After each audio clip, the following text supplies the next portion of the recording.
స్వామివారి సాలగట్ల బ్రహ్మోత్సవం సందర్భంగా జరుగుతున్నటువంటి చక్ర స్నానం,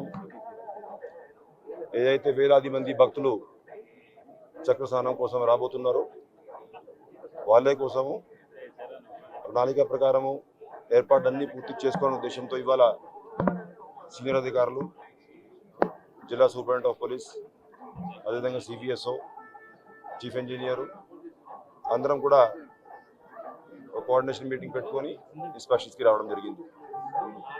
అయితే ఇప్పటికే ఎస్పీ గారి ఆధ్వర్యంలో మైక్రో ప్లానింగ్ చేయడం జరిగింది. అన్ని దాదాపు 4 వీధులు కలుపుకుంటే 6 ఎంట్రీ పాయింట్స్, 12 ఎగ్జిట్ పాయింట్స్ ఇవన్నీ కూడా గుర్తించుకోవడం జరిగింది. ఒక 1000 మంది పోలీస్ సిబ్బంది రేపు ప్రత్యేకంగా ఈ పుష్కరిణి డ్యూటీ మీద ఉంటారు.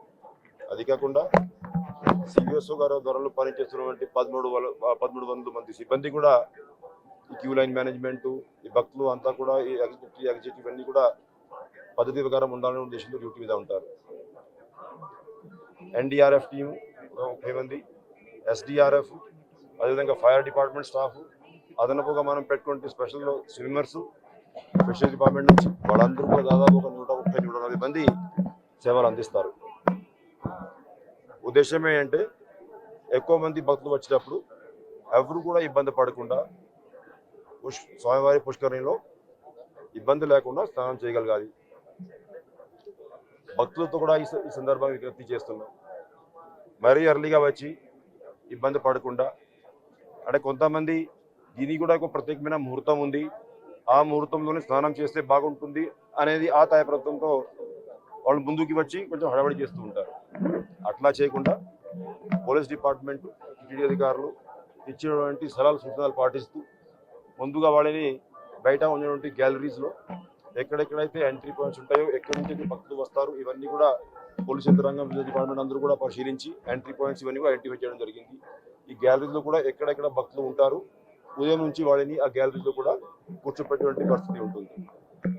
ఆఫ్టర్ దాట్ దాదాపు 5:30 ఆ ప్రాంతంలో వాళ్ళు ఈ పుష్కరిణి చుట్టూ ఉన్నటువంటి స్టెప్స్ మీద కూడా తీసుకువచ్చేటువంటి పరిస్థితి ఉంటుంది. మొత్తం కలిపి ఒక్కసారి మన కెపాసిటీ చూసుకున్నట్లయితే దాదాపు 9,400 వరకు మన కెపాసిటీ, పుష్కరిణిలో స్నానం చేసేటువంటి కెపాసిటీ. సో ఇటువంటి యావరేజ్గా మనం ప్రతి సంవత్సరం చూసుకున్నట్లయితే కంప్లీట్గా 3 రౌండ్స్ సాధారణంగానే ఉంటాయి. ఆ 3 రౌండ్స్ తర్వాత వస్తున్నటువంటి భక్తులు స్నానం చేసుకొని బయటకు దర్శనానికి వెళ్తూ ఉంటారు. ఇప్పటికే ఒక నెల క్రితమే పుష్కరిణిలో ఉన్నటువంటి వాటర్ ఇదంతా కూడా ఇంజనీరింగ్ డిపార్ట్మెంట్ వారు ఎవాక్యువేట్ చేసి ఫ్రెష్ వాటర్తో కూడా నింపుకోవడం జరిగింది.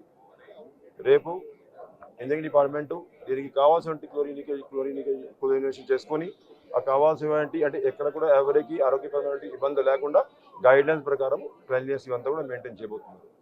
అదేవిధంగా భక్తుల కోసం చేంజింగ్ రూమ్స్, ఇప్పుడు పర్మనెంట్గా ఉన్నటువంటి చేంజింగ్ రూమ్సే కాకుండా కొన్ని అదనపు చేంజింగ్ రూమ్స్ కూడా ఇంజనీరింగ్ డిపార్ట్మెంట్ ఈ సందర్భంగా ఏర్పాటు చేసుకుంటారు. కాబట్టి ఎవరికి కూడా రేపు పుష్కరిణి స్నానం చేసి ఇబ్బంది ఉండదు.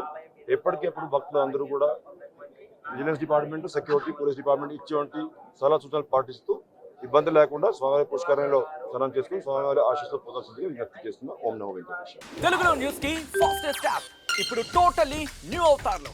జస్ట్ 5 సెకండ్స్ లో కంప్లీట్ న్యూస్, సోషల్ మీడియాలో ట్రెండ్స్ కి one stop solution, live TV app, voice search option తో ఇప్పుడే డౌన్లోడ్ చేయండి లేదా అప్డేట్ అయిపోండి. యాప్ లింక్ డిస్క్రిప్షన్ లో ఉంది.